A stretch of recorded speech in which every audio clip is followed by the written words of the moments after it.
nossos planos de estudo para o Enem 2018.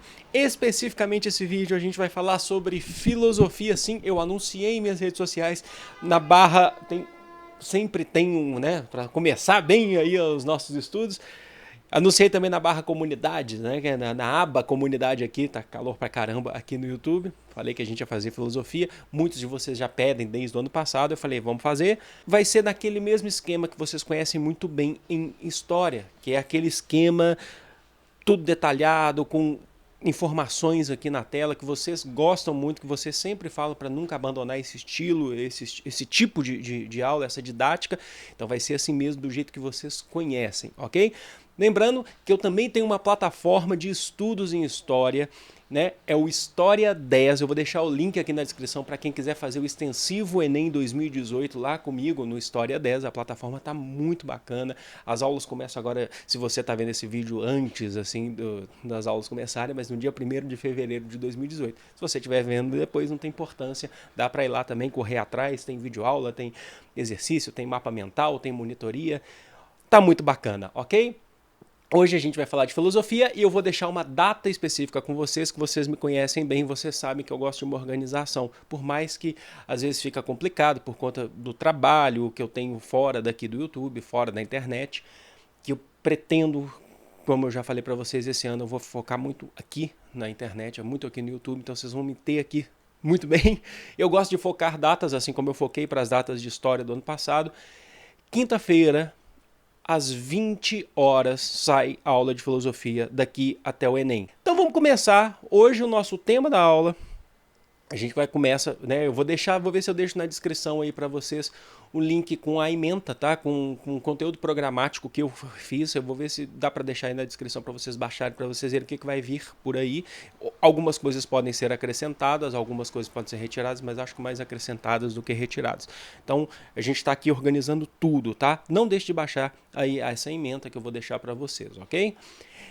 No tema de hoje a gente vai trabalhar com filosofia antiga, mais especificamente da Grécia Antiga, e a gente vai falar de alguns filósofos pré-socráticos. É bem fácil, é bem simples. A gente vai começar a estudar agora a filosofia pré-socrática. A começar, o Sócrates é tão importante assim para dividir a filosofia entre pré-socráticos e Sócrates? Gente, não foi o Sócrates que dividiu isso. Todos que estão atrás de mim são os pré-socráticos, porque eu sou fodão Sócrates. Ele era fodão mesmo, ele era fodão. Isso aí a gente não pode negar. Mas é porque, além do tempo, o Sócrates ele acaba sendo contemporâneo de alguns filósofos pré-socráticos. Alguns estudiosos vão falar que a gente chama eles pré-socráticos de maneira equivocada. Até mesmo porque é isso que eu estou falando para vocês. O Sócrates ele chega a ser contemporâneo de alguns desses filósofos. Porém, não é necessariamente por conta do tempo. A definição que a gente dá para pré-socráticos é principalmente por conta do objeto de estudo, tá? O que eu estou querendo dizer com isso? Os pré-socráticos também são conhecidos como filósofos da natureza. Eles estudam, a preocupação deles é muito mais com a ideia da origem, a ideia da natureza, do que do próprio ser humano. A partir do Sócrates, a gente já começa a estudar mais o ser humano, que envolve em relação ao ser humano, mas isso vai ficar para uma próxima aula.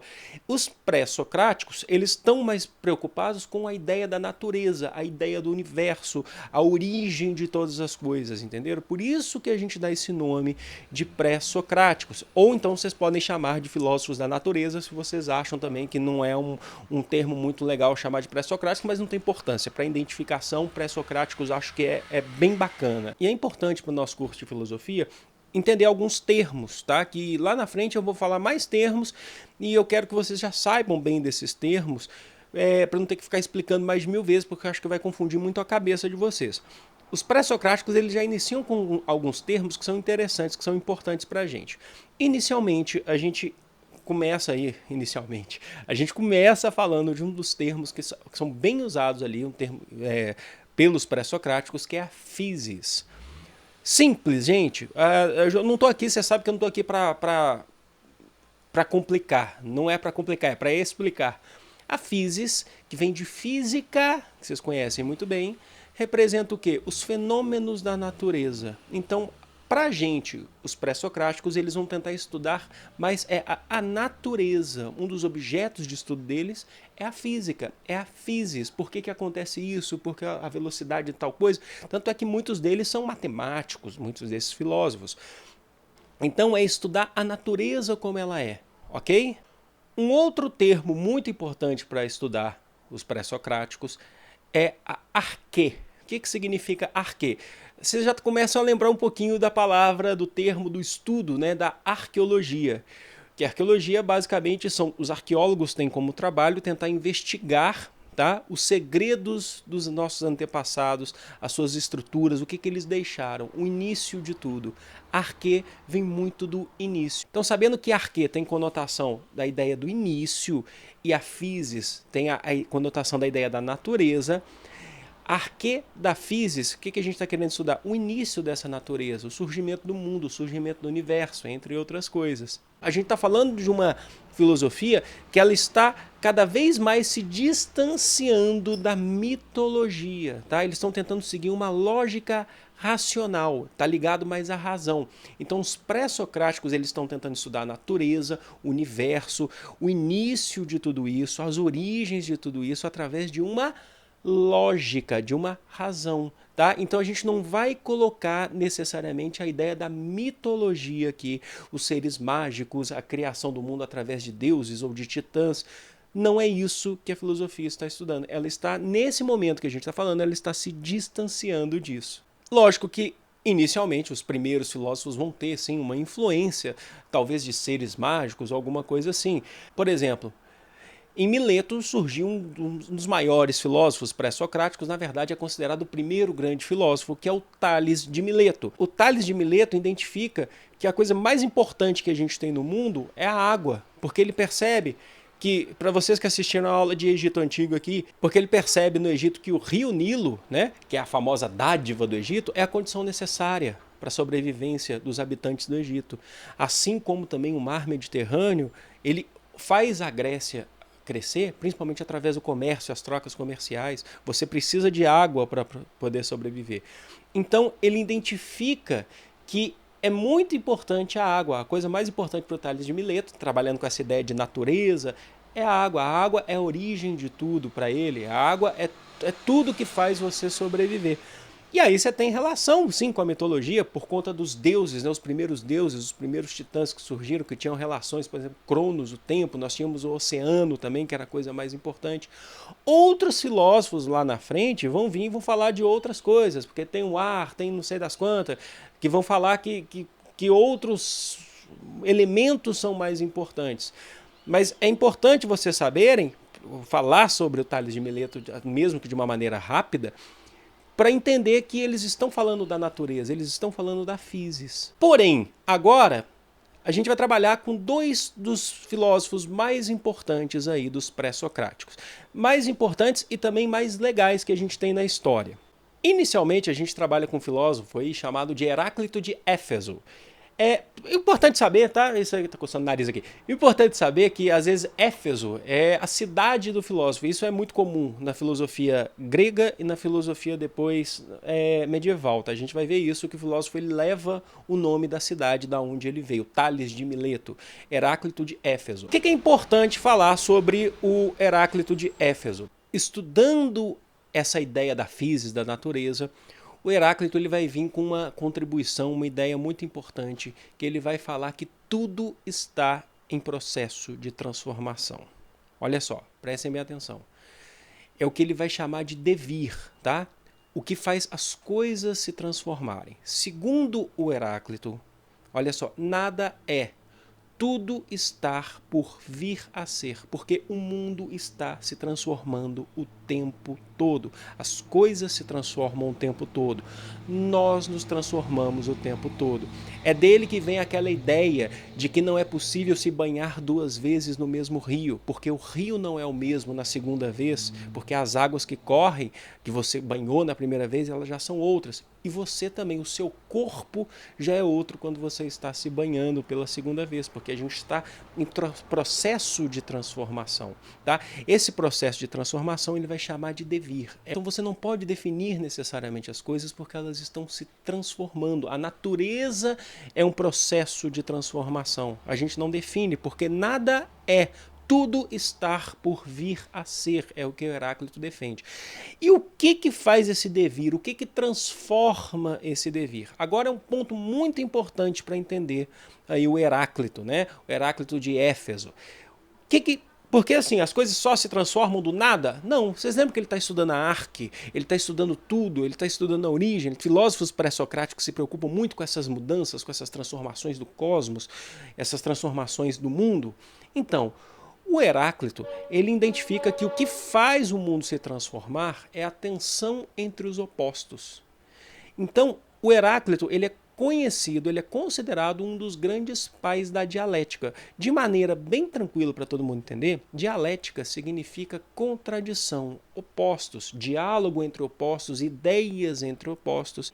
E esses opostos, como o nome já diz, eles são bem opostos. Por exemplo, o quente e o frio, que é o termo que ele usa. Só que a gente só sabe o que é frio porque você sabe o que é quente. E você só sabe o que é quente porque você sabe o que é frio, se você já passou por essas duas experiências necessariamente. Então isso tudo faz o mundo se transformar. Então o mundo para Heráclito, a natureza para Heráclito, é um processo de constante transformação. Lembre-se, nada é, tudo está por vir a ser.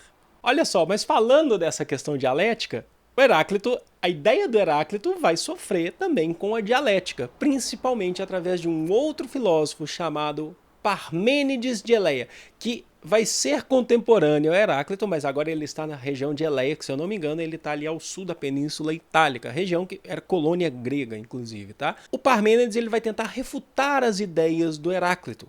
Em que sentido? Ele escreveu uma obra que, na verdade, basicamente é a única obra que a gente conhece dele, mas já é o suficiente para entender bem essa contradição que ele tenta colocar em cima do Heráclito, tá? Que é a obra sobre a natureza. Olha só, Físis, a gente está falando disso já agora desde o começo da aula. Ele vai trabalhar que existem duas posições no mundo. Existe a posição que é a posição da opinião. Você tem a sua opinião sobre tudo e ele vai chamar isso de doxa, tá? Você tem uma opinião sobre algo. Beleza, tranquilo, é a sua opinião. Não necessariamente a sua opinião representa o que é certo ou o que é errado, porque ela é uma opinião. Tranquilo, né, gente? Essa opinião, segundo o Parmênides, pode te levar a incertezas, porque elas são só opiniões. Mas existe também a verdade. A verdade, para ele vai chamar de aletheia, ou aletheia, como vocês quiserem chamar. Essa sim é a verdade. E segundo Parmênides, a ideia de Heráclito, olha só, prestem bem atenção, da ideia de que tudo está mudando é uma doxa, é uma opinião. Segundo Parmênides, nada muda. Tudo é uno. Você consegue identificar as coisas. Então vocês percebem o que é uma concepção dialética que a gente está vivendo no período antigo, no período aí dos pré-socráticos? O Heráclito, a ideia de tudo muda. O Parmênides, nada muda, tudo é uno. Parecem grandes opostos e são grandes opostos, só que vão contribuir de uma maneira significativa para os filósofos que virão com Sócrates e após Sócrates, principalmente o Platão. Vocês vão entender isso quando a gente chegar lá nas nossas aulas ali sobre Platão. Platão vai estudar muito esses filósofos e a gente vai falar a fundo bem o que é essa ideia. Mas importante lembrar vocês, perceberam como os filósofos pré-socráticos eles são filósofos preocupados com a physis, preocupados com a natureza? Pois bem, daqui para frente a gente vai começar a falar um pouquinho do ser humano, de nós seres humanos, a partir de Sócrates, ok? Mas essa aula vai ficando por aqui, foi um grande prazer. Não deixe de se inscrever no canal, curtir se essa aula foi bacana para você, se você se ajudou de alguma maneira. Não deixe de me seguir nas redes sociais, compartilhar para dar uma força, para crescer mais ainda esse canal. E também dá uma olhada lá no História 10 para a gente ver um pouquinho sobre o extensivo Enem aí 2018 de História, ok? Gente, foi um grande prazer. Estou feliz de estar aqui com vocês, juntos daqui até o Enem. Quinta-feira tem mais aula. Essa aula está saindo hoje, mas as próximas sairão nas quintas-feiras, às 8 horas da noite, ok? Foi um grande prazer, beijos, fui!